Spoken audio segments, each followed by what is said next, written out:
하나님 말씀 보겠습니다. 하나님 말씀 창세기 1장 26절에서 28절. 성경 맨 앞에 있습니다. 성경 맨 앞에 창세기 1장 26절에서 28절. 우리 한 목소리로 읽도록 하겠습니다. 하나님이 이르시되 우리의 형상을 따라 우리의 모양대로 우리가 사람을 만들고 그들로 바다의 물고기와 하늘의 새와 가축과 온 땅과 땅에 기는 모든 것을 다스리게 하자 하시고, 하나님이 자기 형상 곧 하나님의 형상대로 사람을 창조하시되 남자와 여자를 창조하시고, 하나님이 그들에게 복을 주시며 하나님이 그들에게 이르시되 생육하고 번성하여 땅에 충만하라. 땅을 정복하라. 땅의 물고기와 하늘의 새와 땅에 움직이는 모든 생물을 다스리라 하시니라. 아멘. 같이 한번 해볼까요? 시작. 아이는 내 자화상. 가만히 생각해 보니까는 특별히 농촌에서 주일학교가 없는 교회가 대부분이거든요. 도시에도 뭐 주일학교가 없는 교회들이 많다고 그러는데 가보지 않아서는 모르겠고, 농촌에는 사실이에요. 주일학교가 있는 교회가 별로 없습니다. 그러니까 어린이 주일도 참 이상할 것 같아요. 아마 어린이 주일 예배를 아마 못 드릴 것 같아요. 아이들이 없이 할머니들, 할아버지들끼리 모여서 드리기가 좀 그럴 것 같다 하는 생각이 드는데, 우리들에게 귀한 자녀가, 하나님 귀한 자녀를 선물로 주시고 그 자녀들과 함께 예배 드리고 이렇게 감사할 수 있는 예배, 너무 감사하다는 생각이 들었습니다. 제가 늘 그러지요. 이 절기 설교가 제일 힘들다고. 평생 한 교회에서 목회하면서 절기 때마다 같은 주제로 설교한다는 게 보통 힘든 일이 아니에요. 그래서 그냥 다 신경 안 쓰고 하기로 했어요. 그 말씀은 아마 지난 시간에 늘 드렸던 그런 말씀이 반복될 수도 있다라고 하는 겁니다. 그러나 중요한 것은 새 이야기를 듣는 것이 중요한 게 아니라 내가 들었던 진리의 말씀을 내 삶 속에 얼마나 적용하느냐가 중요한 거거든요. 그런 측면에서 여러분이 잘 말씀을 들어주시면 감사하겠습니다. 이만가 프로그램을 제가 즐겨 봅니다. 거기 탈북자분이 그러더라고요. 탈북을 해가지고 하나원에서 교육을 받는데 교인들이 와가지고 당신은 사랑받기 위해 태어난 사람, 이 노래라고 그러지요. 그 사람들은 노래를 하는데 너무 싱거웠다는 거예요. 혁명성도 없고 열정도 없고 미직지근한데 뭐 이게 무슨 노래가 이러나 하고 아주 뭐 좀 이상했다는 거예요. 근데 자꾸 듣다 보니까 나중에 그 의미를 알게 됐을 때에 이분이 엄청 울었다고 그러더라고요.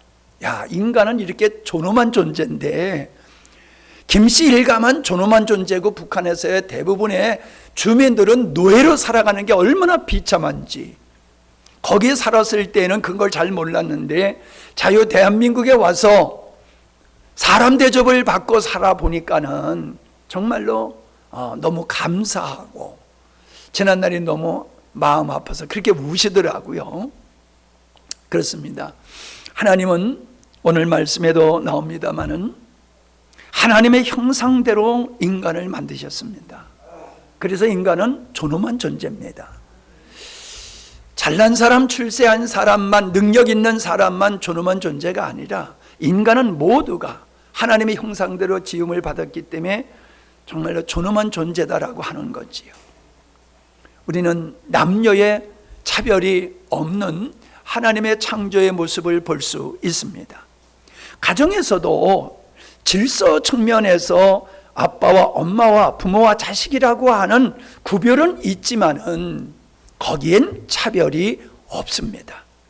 특별히 교회라고 하는 그리스도의 몸을 이루고 있는 하나님의 교회에 있어서는 더더욱이 차별이 없습니다. 몸은 모든 지체가 각자의 역할을 하고 있지만은 어찌 보면은 어떤 지체는 더 중요하고 어떤 지체는 좀 덜 중요할 수는 있어요. 그러나 덜 중요하다고 해서 차별을 받는 지체는 없습니다. 우리가 머리를 계속 깎습니다. 그런데 필요 없어서 깎는 게 아니에요.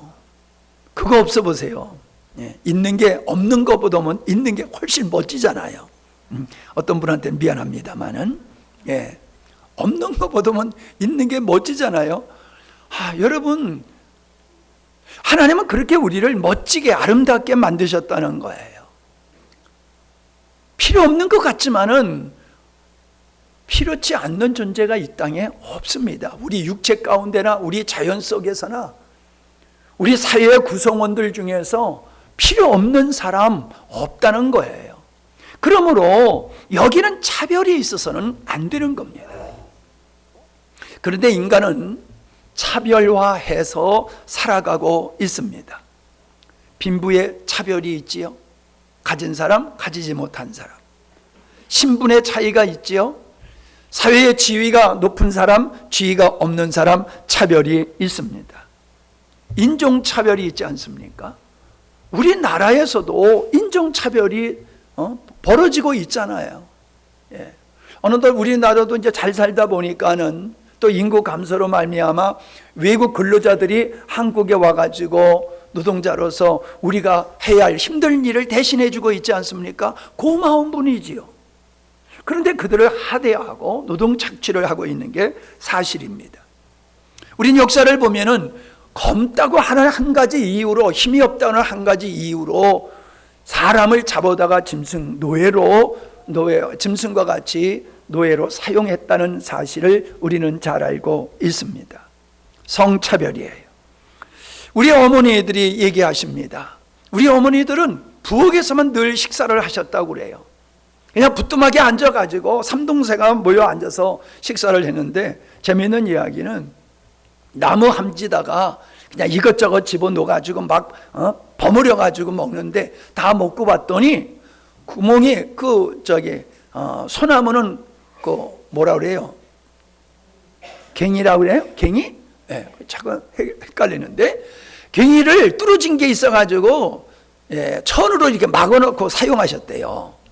근데 먹다 보니까 그게 없어졌대요. 누가 세 사람 중에 한 사람이 먹었는데 누가 먹었는지 모른다는 거예요. 그래서 웃으셨다고 그런 얘기를 합니다. 우리의 조금만 몇 년만 전에 보더라도 우리나라에서도 그렇게 여인을 제대로 대접하지 않았던 역사가 있음을 알 수가 있습니다. 어떤 프로그램을 보니까는 지금이 아니라 지금도 일부는 그럴 수가 있습니다만은, 아이를 갖다 버리고 아이를 갖다 팔고 인신공양하는 데에 아이들을 사용하고 있음을 보게 될 때에 참으로 인간의 탈을 쓰고 어찌 그리할 수 있는가, 자기의 자식을 어찌 그리할 수 있는가 이해가 되지 않습니다. 그런데도 그러한 일들이 벌어졌고 지금도 지구 어떤 한 구석에서는 그런 일들이 벌어지고 있다라고 하는 겁니다. 우리는 아동학대에 대한 이야기를 많이 듣습니다만은, 저 아동학대는 좀 나쁜 거야 라고 하지만 더 끔찍한 짓을 자기들이 저지르고 있으면서도 그런 말을 하는 사람이 있습니다. 그게 뭐냐 하면은 낙태입니다. 낙태는 자기 자식을, 자기가 임의적으로 자기 자식을 살해하는 행위지 않습니까? 지금 들어오시는 분이 계시니까 내가 갑자기 설교를 처음부터 다시 해야 될까 하는 생각이 드는데 낙태. 작게는 여러분, 사람이 얼마나 이기주의냐 하면은 결혼을 하고도 아이를 일부러 낳지 않습니다.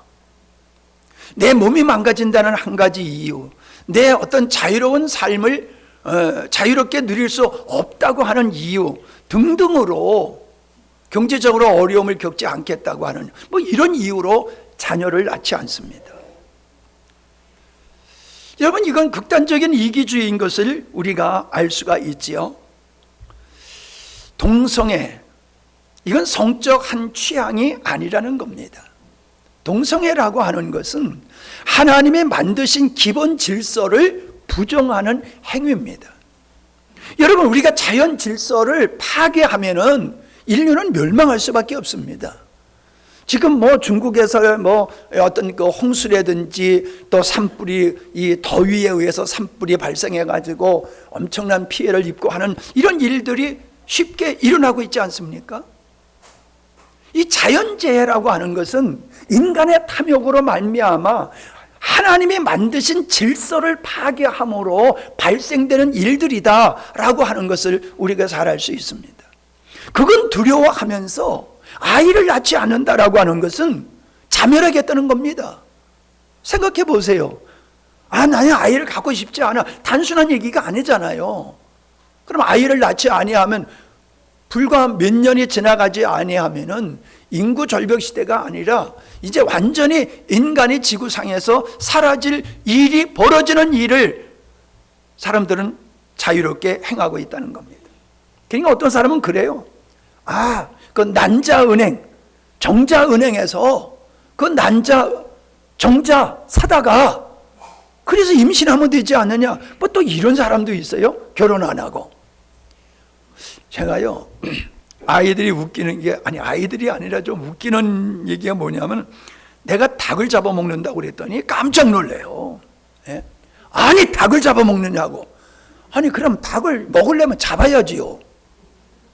내가 안 잡았을 뿐이지 잡잖아요. 저쪽에서 잡아서 가공해서 내 앞에 오는 거지, 공장에서 뭐 물건 만들듯이 뚝뚝 떨어지는 게 치킨이 아니잖아요. 근데 사람들은요, 내가 먹는 이 닭고기는 잡지 않는 거로 생각을 해요. 그거 다 잡아먹는 거예요. 인간을 복제한다. 여러분, 이거는 정말로 하나님의 기본 질서와 권위를 대적하는 겁니다. 동성애라고 하는 것과. 이건 굉장한 인류가 자멸로 가는 길임에도 불구하고 현대인들은 그게 그냥 현 시대에 그냥 정설로 생각하고 아무렇지도 않게 그렇게 생각하고 있는 것을 보게 됩니다.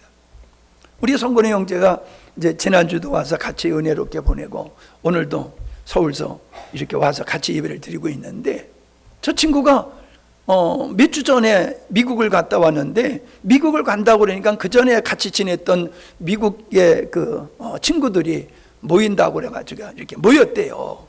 근데 그 친구들이 20대 후반 그런 애들인데 모여서 하는 얘기가, 나는 아직 남성으로 살 건지 여성으로 살 건지 아직 정하지 않았다라고 고민을 하더라는 거예요. 예? 내가 남자로 살아야 되나 여자로 살아야 되나 아직 내가 규정하지 않았다는 거예요. 빨리 규정해야 되는데. 이게 미친 거지요. 응? 근데 이 미친 사람들이 점점 늘어나고 있어요. 그걸 당연시하고 있어요. 결국 그렇게 가다 보면 그 끝이 뭐가 되겠습니까?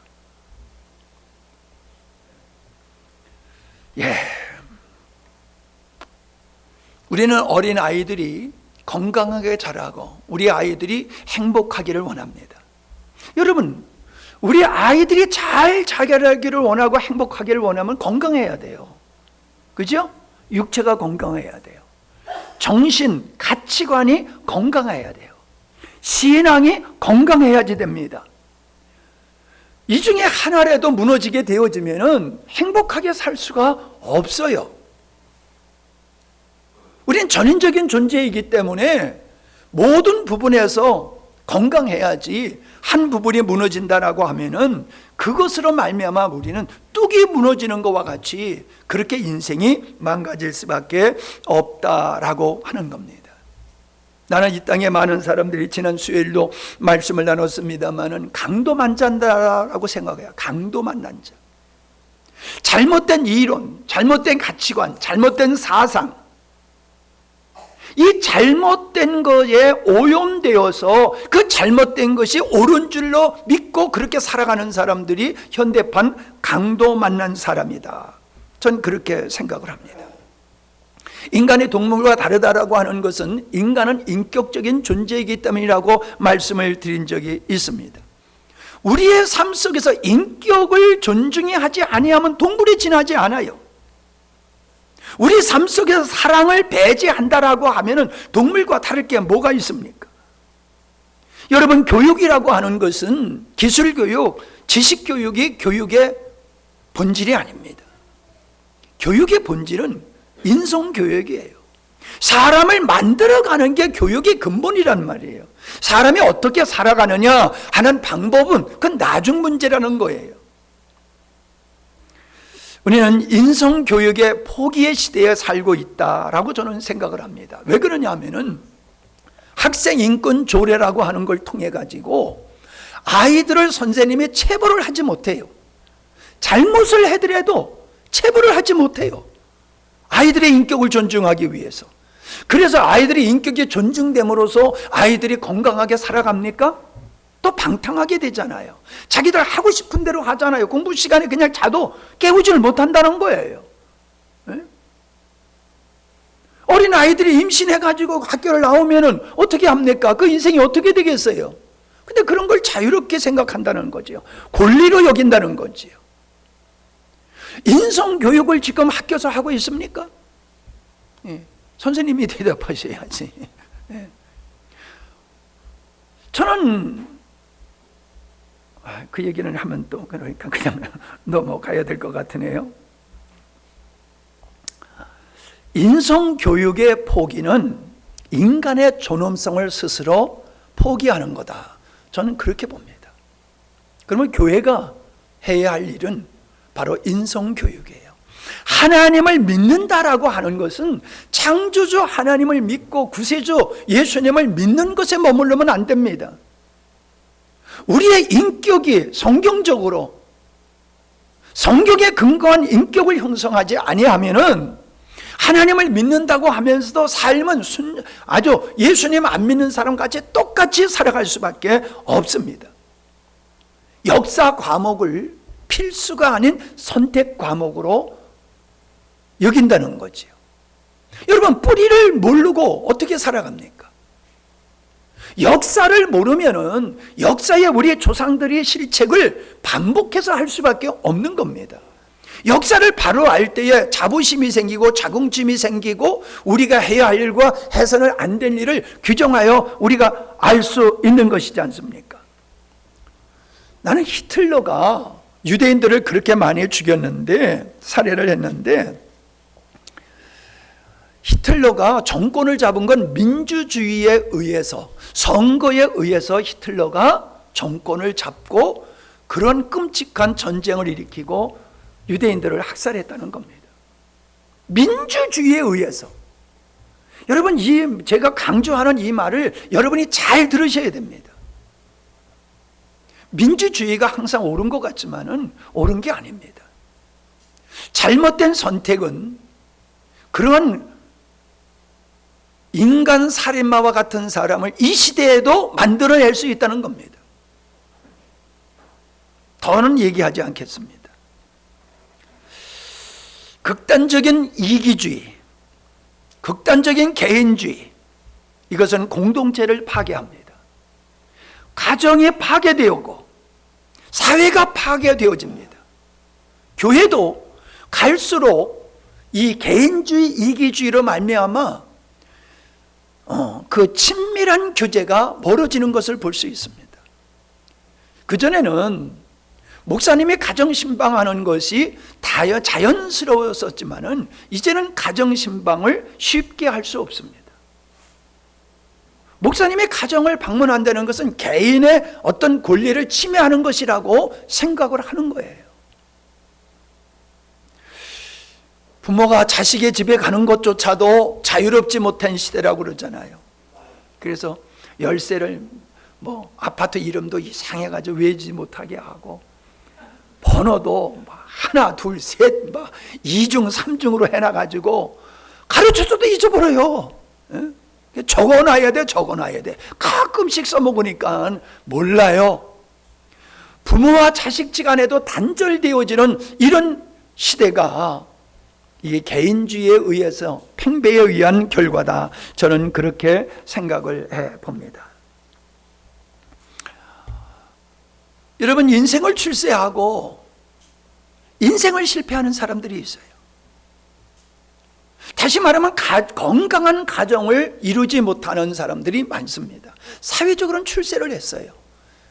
경제적인 부여도 누리고 명예도 있어요. 그러나 건강한 가정이 없어요. 그것은 여러 가지 이유가 있겠지만은 가장 큰 것은 자녀 교육의 실패입니다. 하나님이 우리에게 부여한 그 책임이 있는데 그 책임은 우리가 하나님을 대신해서 자녀들을 하나님의 자녀로 잘 양육하는 데 있는 줄로 믿습니다.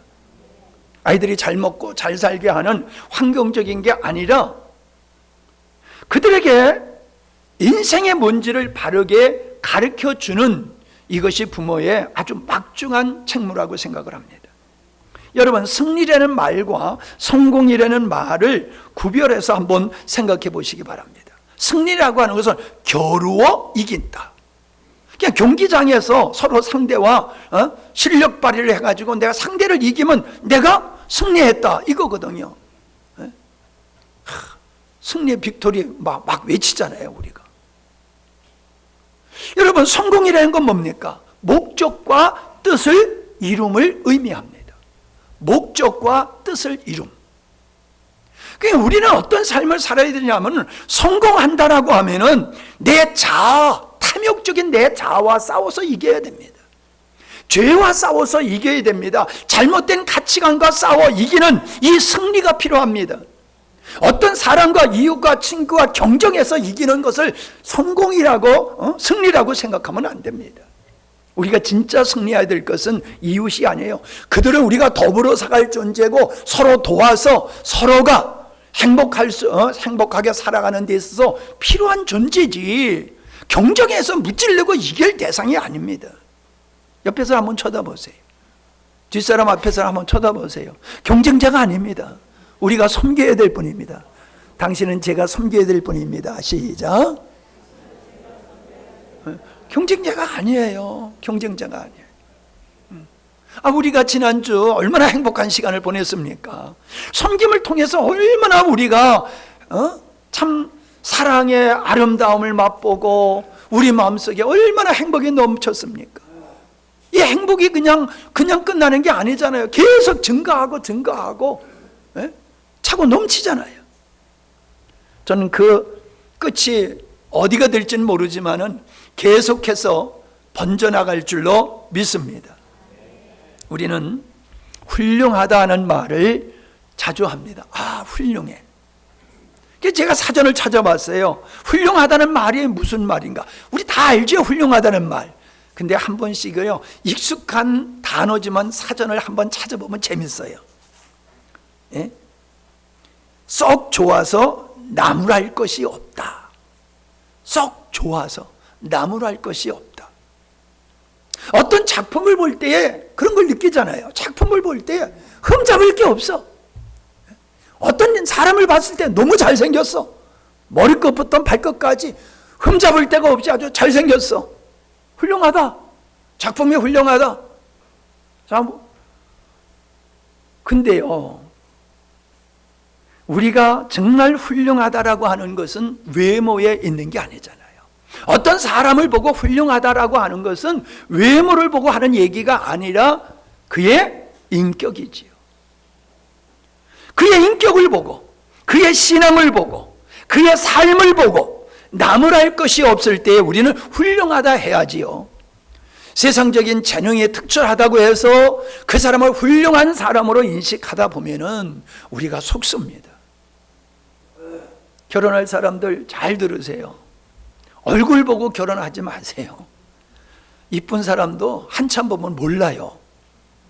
이쁜지 멋있는지 몰라요. 가끔 옆에서 내 옆에 사람 보고 이쁩니다 하면 이쁜가 보다. 내 옆에 있는 사람 보고 멋있습니다. 그때 멋있는가 보다. 그거 느끼지요. 살다 보면요, 그 얼굴이 그 얼굴이에요. 왜 아멘들 안 해요? 예? 그 얼굴이 그 얼굴이에요. 근데 정말로 사람이 이쁠 때, 훌륭할 때는 외모를 보고 그러는 게 아니에요. 그 인격을 볼 때에, 그 사람의 생각, 가치관, 삶을 볼 때에 거기서 우리는 감동을 받아야 될 줄로 믿습니다. 내가 요즘 로빈 형제를 만남으로 말미암아 내가 조금 바뀌어진 게 있어요. 예술인들을 만나다 보니까는 자꾸 나도 예술적으로 생각하게 되더라고. 꽃을 심을 때도 이거 예술적으로 심어야 되는 거 아니야? 그냥 막 심는 게 아니라, 옷을 입을 때도 그전엔 막 입었는데 요즘 달라요. 이거 잘 맞는 거야? 좋잖아요. 여러분 안 좋아요? 예. 여러분, 우리가 외모를 가꾸고 환경을 아름답게 가꾸고 그거 다 필요한 겁니다. 그러나 그런 부분에서는 성공했지만은 내면의 나를 가꾸는 면에 있어서 인생이라고 하는 내 삶을 놓고 봤을 때에는 거기서 실패자가 되면은 아무런 의미가 없다는 거예요. 제가 남사촌에 대해서 몰라가지고 로빈 형제한테 물어봤어요. 아니, 여기 보니까는 옛날 가옥이 그렇게 많지도 않고 별 볼 것도 없고 그런데 왜 사람들이 여기 자꾸 이렇게 놀러 오는 거예요? 하고 내가 질문을 했거든요. 그랬더니 문화 해설사가 돼가지고 옛날서부터 그냥 줄줄이 얘기하는데 내가 감동을 받았어요. 거기 이제 커피 마시러 오는 사람한테 이제 문화예술사의 역할도 하셔야 되겠구나, 그런 생각을 했어요. 근데 감동받은 것 중에 하나가 거기에 첼시 집안에 있다는 거예요. 이 부자래요. 근데 그 첼시 집안에서 경주 첼시가 아니라, 경주에 있는 첼시가 아니고 남사촌에 살던 첼시. 가뭄이 들어서 사람이 먹고 살기 힘들 때는 곡간을 열어가지고 주민들에게 와서 곡식을, 쌀을 가지고 가게 했다는 거예요. 딱 오늘 먹을지만 내일 거 말고 내일은 또 와서 가져가고, 그렇게 사랑을 베풀었다는 겁니다. 아름다운 얘기지요. 근데 지금 거기서 사는 사람은 어떤지 모르겠어요. 그 후손들은 어떻게 사는지 몰라겠어요. 우리 조상들은 이런 분들이야. 좋아요. 근데 너는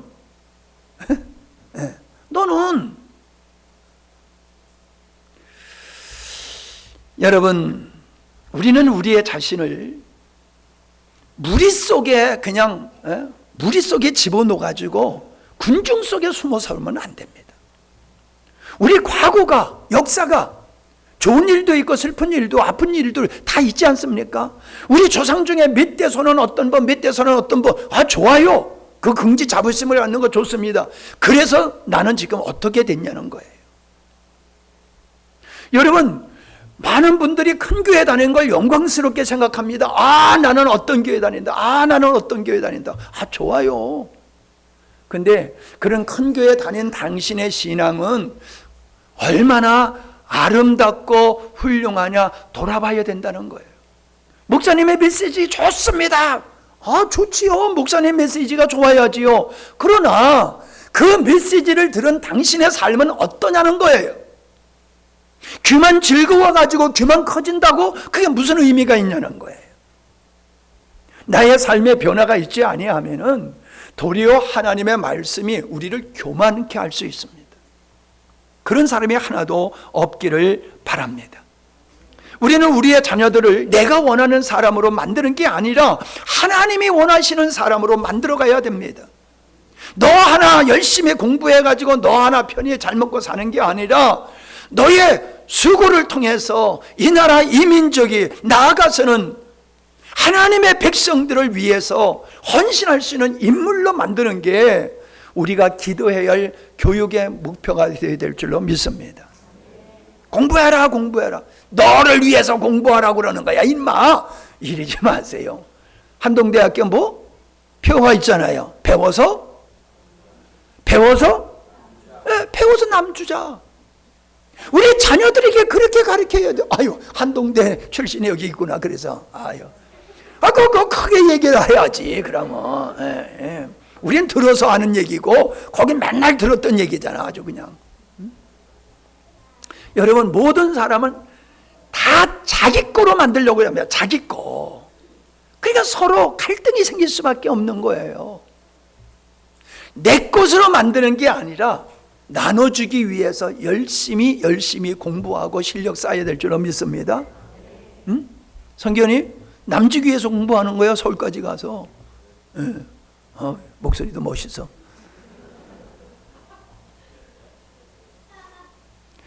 여러분, 갈등은 이기주의, 탐욕에서 생기는 거예요. 내가 섬기면은요, 섬기는 사람 옆에는 또 섬기는 사람이 생겨요. 내가 섬겨야지 섬김을 받는 일이 생기지, 내가 섬기지 않는데 섬길 일이 발생하지 않습니다. 그러니까 여러분, 무엇을 하든지 이것을 해서 내가 누구를 줄까? 그걸 고민 보통 하세요. 응? 농사 져서 이걸 누구하고 나눠 먹을까? 할렐루야. 농사 질 때 이걸 농사 져서 나 혼자 내 영혼아 먹고 마시고 편히 쉬자 이러지 말고, 이 농사를 져서 호박 한 덩이라도 내가 누구와 나눠 먹을까? 그 고민을 해보세요. 어떻게든지 내가 밥을 사는 사람이 돼야지, 밥을 얻어먹기보다는 밥을 사는 사람이 되자, 그런 마음을 가지고 열심히 일하고 돈 버세요. 그러면요, 행복한 가정이 될 수밖에 없습니다.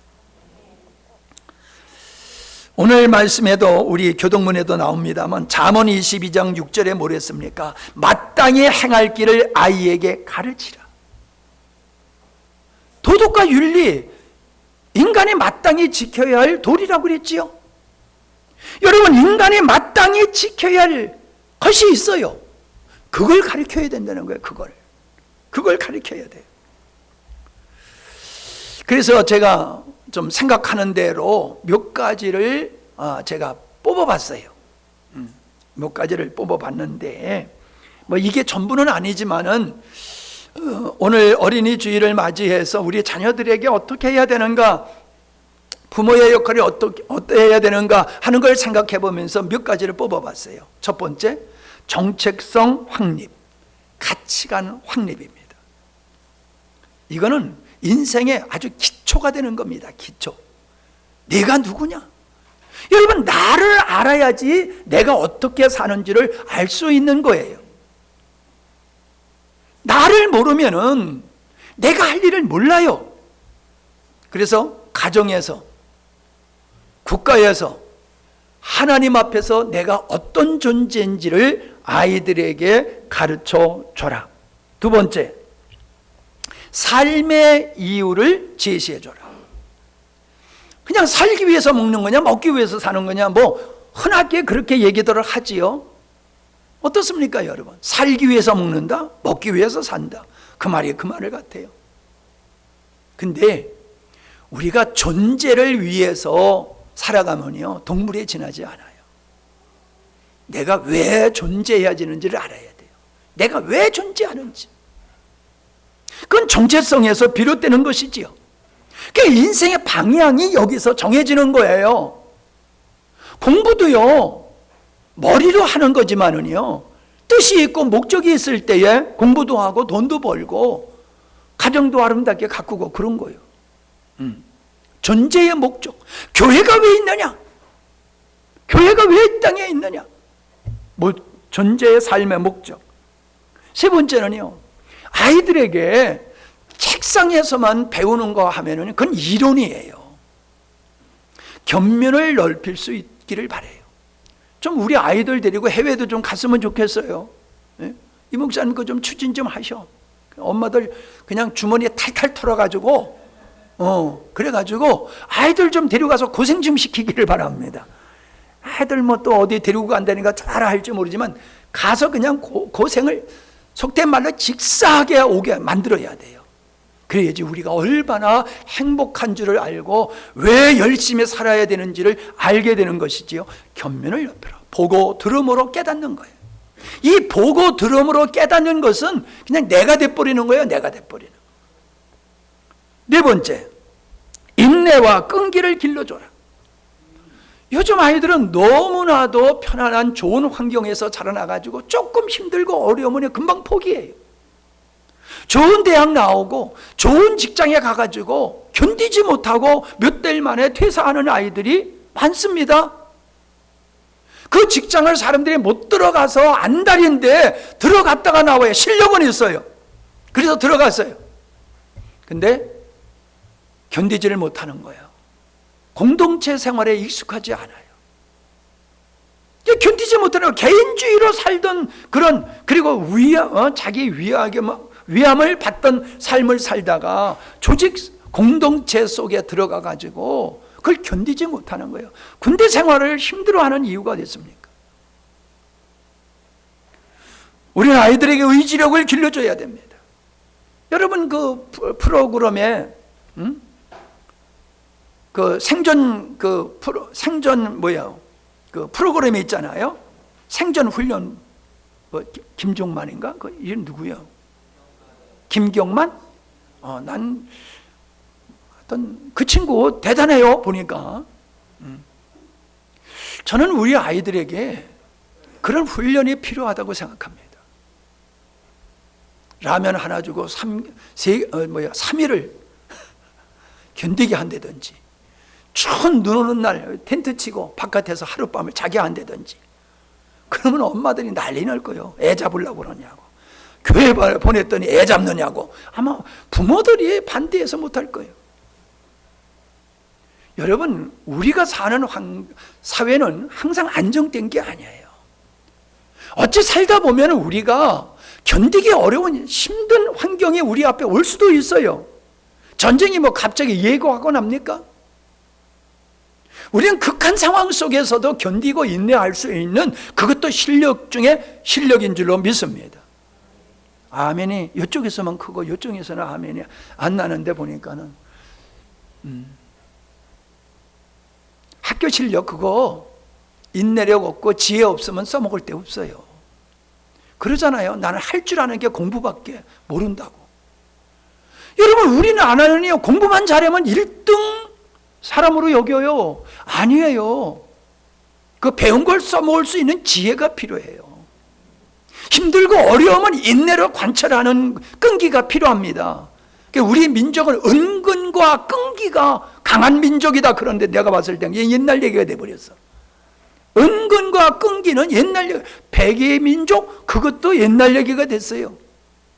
근데 여러분 자녀들, 그래도 우리 교회는 좀 나은데, 그래서 우리 교회에서 행사 있으면은 주일학교로부터 이제 할머니 할아버지는 빼고 모두가 다 섬김에 동참하고 있지 않습니까?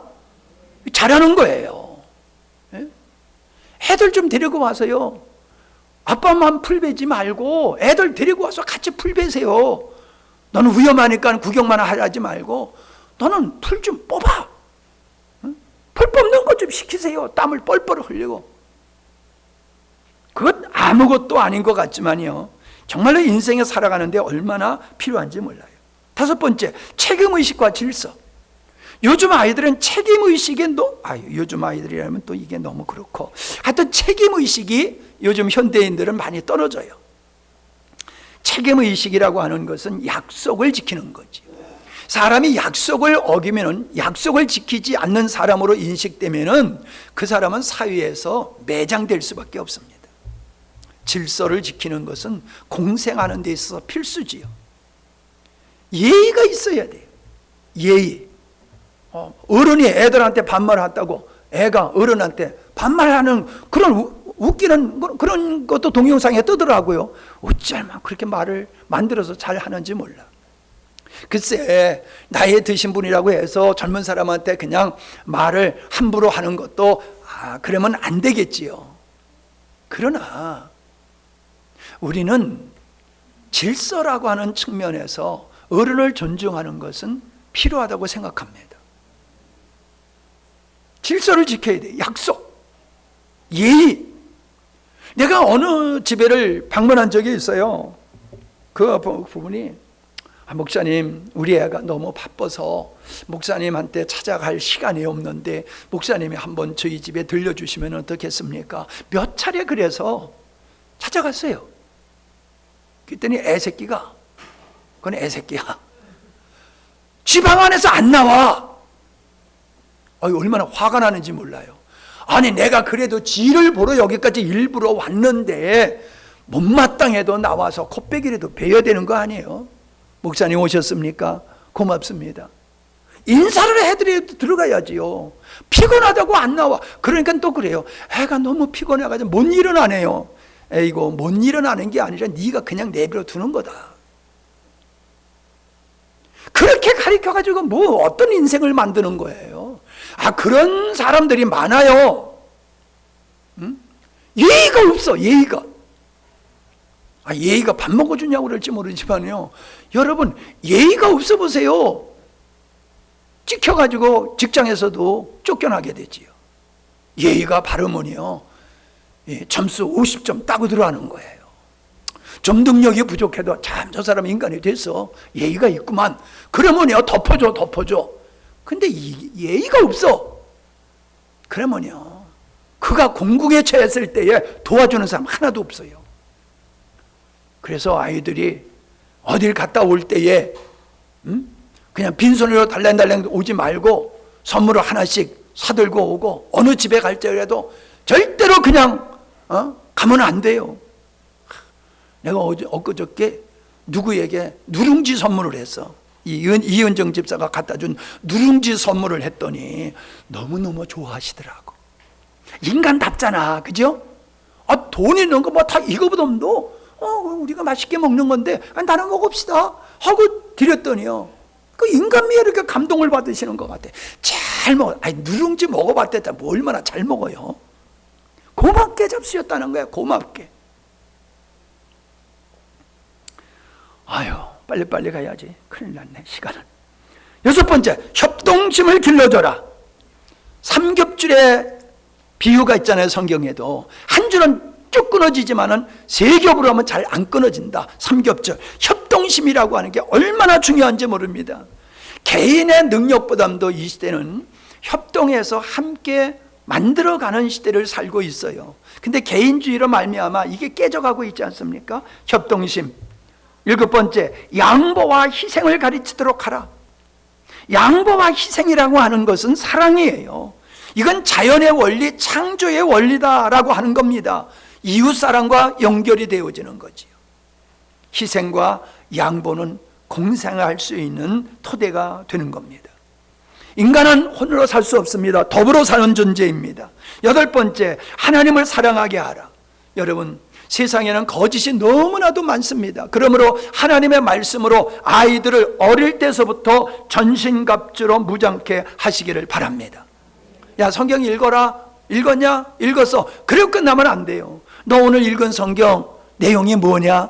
거기서 어떤 교훈을 받았냐? 그 말씀 속에서 하나님은 너에게 어떤 말씀을 하시더니, 이렇게 말씀을 읽은 것 가지고 대화를 해야지요. 그게 성경을 진짜 읽는 거지요. 엄마가 읽으라고 그러니까 그냥 쭈르륵 읽어. 읽는 거 그냥 그건 무슨 의미가 있어요. 그냥 글씨만 보는 거죠. 하나님을 사랑하게 해야 돼요. 하나님의 말씀으로 무장시켜야 돼요. 9번째, 부모가 본을 보이라. 신앙, 가치관, 삶 속에서 정직함, 섬김, 희생, 이 모든 삶, 내가 자녀에게 바라는 것을 내가 본을 보이는 교사가 되어야 될 줄로 믿습니다. 사람은 먹는 대로 가게 되어 있어요. 바로 보는 거, 듣는 거, 이게 먹는 거와 같다라고 하는 겁니다. 오늘 제목의 말씀이 여기서 나왔습니다. 아이의 모습은 바로 내 자화상이에요. 자화상이라는 건 뭡니까? 내 얼굴을 내가 그리는 게 자화상이에요. 자녀는 누구 닮지 않습니다. 부모 닮습니다. DNA를 통해서 닮게 되고, 부모가 하는 것을 그대로 보고 그대로 듣고 그대로 행하게 되어 있어요. 그러니까 자녀가 삐딱하면 여러분이 회개하셔야 됩니다. 여러분이 바라는 거를, 여러분이 자녀들이 행복하게 살기를 원하면요, 여러분이 먼저 행복하게 사세요. 야, 너들 싸우지 말고 잘 살아라. 그러면서 맨날 애들 앞에서 그냥 욕저거리 하고 싸우고 그냥 와장창 주장창 그냥 부시고 그래 보세요. 그럼 애들도 그거 보고 성질 나면 막 던지고 시작부터 하는 거예요. 애씨부터 나와가지고 그냥 사람 잡는 거요. 그거요 쉽게 나오잖아요. 왜? 쉽게 봤으니까. 아이들은 내 자화상이에요.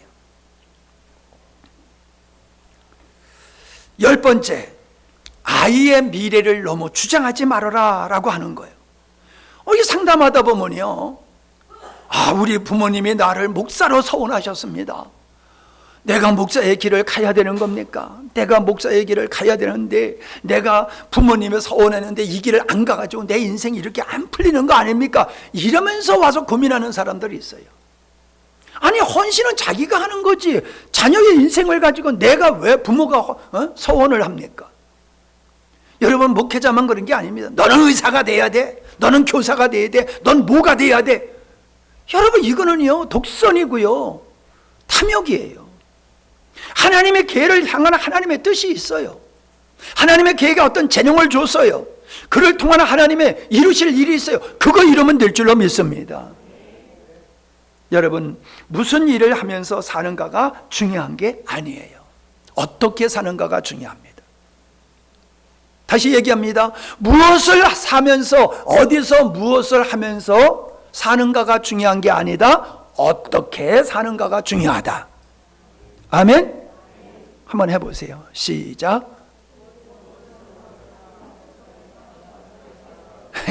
이게 넋놓고 앉아있는 사람은 지금 그냥 우물우물우물 하고 있는 거예요. 말은 틀려도 괜찮아요. 내 말로 바꿔서 하세요. 함양에서 살면 어떻습니까? 서울서 살면 어떻습니까? 농사를 지으면 어떻습니까? 청소부면 어떻습니까? 다 필요한 존재예요. 그러나 어떻게 사느냐? 어떻게 사느냐? 여기에 관심 가지세요. 우리 자녀들에게 그걸 가르쳐 주세요. 어떻게 사는가가 중요하다는 거죠. 11번째, 칭찬을 아끼지 말라. 근데 너무 과하게도 하지 마세요. 너무 과하게 하면은 애들이 착각을 합니다. 칭찬을 아끼면은 부모가 나를 인정하지 않는 줄 알아요. 근데 내 경험으로 보면요, 당연한 건데 그걸 왜 칭찬해? 당연히 할 일을 했는데 왜 칭찬해? 이게 우리 부모님들의 생각이에요. 근데 자녀들은 당연히 할 일을 칭찬받기를 원해요. 우리 애들만 그래요? 부모가 되는 우리들 그렇잖아요. 당연히 할 일하고 목사님한테 칭찬받기를 원하잖아. 그죠? 안 그래? 목사님한테 칭찬받으면 기분 좋잖아요. 근데 너무 칭찬하면은요, 착각을 해요. 착각을 해요. 12번째, 다 끝나갑니다. 잘못을 저질렀을 때에 네가 뭘 잘못했는지를 성질부터 내지 말고 차근차근하게 이해를 시켜야 됩니다. 네가 무엇이 잘못됐는지. 에이, 어려서 그래, 나중에 크면 다 알 테지. 그리고 넘어가지 마세요. 너무 마음에 상하도록 체벌을 가하지 말고 그를 고치는 쪽으로 나가라. 잘못에 대해서는 반드시 보응을 받는 벌을 줘야 됩니다. 이 벌을 준다는 건 나쁜 의미가 아니에요. 각인시켜주는 거예요. 내가 이런 잘못을 했지, 그러니까 이것에 대한 책임을 내가 져야 되는 거야. 앞으로도 마찬가지다. 네가 잘못을 하게 되면 그 책임을 내가 지게 되어 있어. 이걸 가르쳐줘야 된다는 거예요. 13번째, 공짜 좋아하는 사람들이 이 땅에 좀 있어요. 여러분, 목사님들이 공짜 좋아합니다. 뭐 이런 얘기를 설교한테 왜 하냐 하고 또 목사님들은 뭐라고 그럴지 모르지만 내가 봤을 때 정말로 목사님들 대접받는 건 너무너무 좋아해요. 여러분, 우리 아이들에게 거지 근성을 심어주면 안 됩니다. 그렇다고 사랑을 거절하게 하는 것도 잘못이에요. 사랑은 받는 것은 좋습니다. 그러나 의존하고 누구한테 손 내밀고 사는 것을 당연하게 여기는 이런 거지 근성은 절대로 인생을 성공하지 못하게 하는 이유가 됩니다. 어릴 때부터 독립심을 길러줘야지 됩니다. 내가 해줘야 될 것이 있고 지가 용돈 모아서 해야 될 게 있습니다. 헌금이 그래요. 헌금은 아이들이 자기 용돈을 전략해가지고 헌금하도록 가르치세요. 야, 예배드리자. 야, 헌금 내가 헌금 줄 테니까. 그러면 받아다가 전달하는 거예요. 배달 사고도 생겨. 네? 가다가 저기서 떡볶이 하는 거 보면 그거 먹고 싶어서 엄마가 헌금하라고 줬는데 그거 사 먹고 있어. 예배 시간도 다 까먹고. 헌금은요, 아이들이 스스로 하나님 앞에서 할 수 있도록 가르쳐야지 됩니다. 아이고, 우리는 아이들이 없으니까 하고 가만히 앉아있지 말고 옳습니다라는 측면에서도 아멘 하셔야 돼요. 나는 아직도 결혼도 안 했는데, 난 결혼해가지고 애들이 다 컸는데 이러고 앉아 계시는 것 같은데, 그냥 질리면 아멘 하는 거예요. 마지막으로 돈의 가치를 알아야 돼요. 돈의 가치. 요즘이요, 뭐 흔히들 그러잖아요. 부자는 학생들이야. 아빠 엄마는 그냥 허덕허덕 하는데 애들은 그냥 몇만 원짜리 그냥 턱턱 그냥 막 사요. 막 사 먹어요. 애들이 있는 것에는 경제가 잘 돌아가. 돈의 가치를 몰라요, 아이들이. 돈을 벌기가 얼마나 힘든지를 아이들이 좀 볼 수 있어야 돼요. 아이들을 데리고 여러분이 일하는 일터에 가서 알바를 한 며칠만 시키세요. 아빠가 하는 일을 같이 한번 해보세요. 논에 가서 농가리도 하고 배도 비고 그런 일을 한번 시켜보세요. 돈 버는 게 얼마나 힘든지를 아이들이 알면은 돈을 무서워할 줄 압니다. 돈을 모을 줄 알고 돈을 잘 쓰는 사람은, 제대로 쓰는 사람은 돈을 무서워하는 사람이에요. 근데 요즘은요, 빚내 가지고 여행 가잖아요. 빚내서 여행을 가. 우리는요, 없으면 그냥 안 먹었지 빚내서 생활비를 안 썼어요. 근데 요즘들은 없으면 그냥 대출 받아서 생활비를 써요. 정신이 잘못된 거예요. 돈의 무서움, 돈의 위력을 아이들에게 가르쳐야 됩니다. 그래서 어떤 분이 그러더라고요. 저 서울에다 아이들 떨구고 그냥 우려는 거예요. 네 알아서 집에 찾아와. 그럼 알바를 하든지 폐기물을 주워가지고 팔아가지고 돈을 마련하든지 돈을 마련해가지고 오도록 그렇게 훈련을 시켜라. 그러면 애들이 고생을 함으로써 돈의 가치를 알게 될 거다. 그러면서 그러면 애들이 잘못되면 어떻게 해요? 언제든지 SOS를 치면은 데리러 갈 준비는 하고 있어야지요. 자, 지금까지 14가지를 말씀을 드렸습니다. 이외에도 많이 있겠지요. 그러나 제가 생각해 보면서 이런 것은 우리 아이들에게 가르쳐야 되겠다라고 하는 것을 여러분에게 말씀을 드렸는데, 글쎄 여러분은 동의하실려는지 모르지만은 내가 살아오면서 경험되어진 것을 여러분과 나눴습니다. 여러분, 우리의 자녀를 하나님의 사람으로 잘 양육하시기를 바랍니다. 내가 원하는 아들, 딸이 아니에요. 하나님이 원하시는 아들, 딸로 만들면은 그가 효자가 됩니다. 나라의 충신이 됩니다. 할렐루야. 기도합니다. 하나님 아버지 감사합니다. 우리 교회에 어린이들이 있어서 어린아이들의 소리를 들으며 예배 드리고, 특별히 어린이 주일 감사 예배를 드리게 하여 주심을 감사합니다. 우리가 어린아이들을 어떻게 양육해야 되는지 양육의 필요성을 살펴보았고, 오늘 시대의 교육의 문제점과 어떤 부분에 우리가 관심을 가지고 아이들을 양육해야 되는지를 살펴보았습니다. 하나님께서 때를 따라 순간마다 하나님의 지혜를 주셔서 하나님이 우리에게 맡겨주신 하나님의 자녀들을 하나님의 자녀답게 잘 양육할 수 있는 지혜로운 부모들이 되게 해주시고 교회가 되게 하여 주시옵소서. 우리의 자녀들은 자신을 위해서 사는 것이 아니라 나라와 민족과 하나님의 나라를 위해서 헌신할 수 있는 일꾼들로 잘 성장되어질 수 있도록 하나님 축복하여 주시옵소서. 11조 예물 드렸습니다. 선교헌금, 차량헌금, 구제헌금, 감사헌금 드렸습니다. 믿음으로 드리게 하심을 감사합니다. 저들의 창고가 마르지 않게 하여 주시옵소서.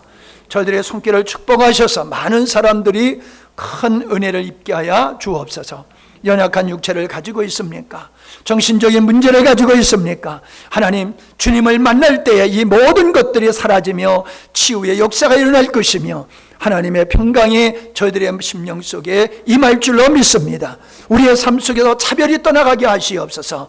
이 나라, 이 민족이 그러한 하나님이 만드신 창조의 원리에 의해서 화목하고 하나된 모습으로 살아갈 수 있도록 은혜 주시옵소서. 예수님의 이름으로 기도하옵나이다. 아멘.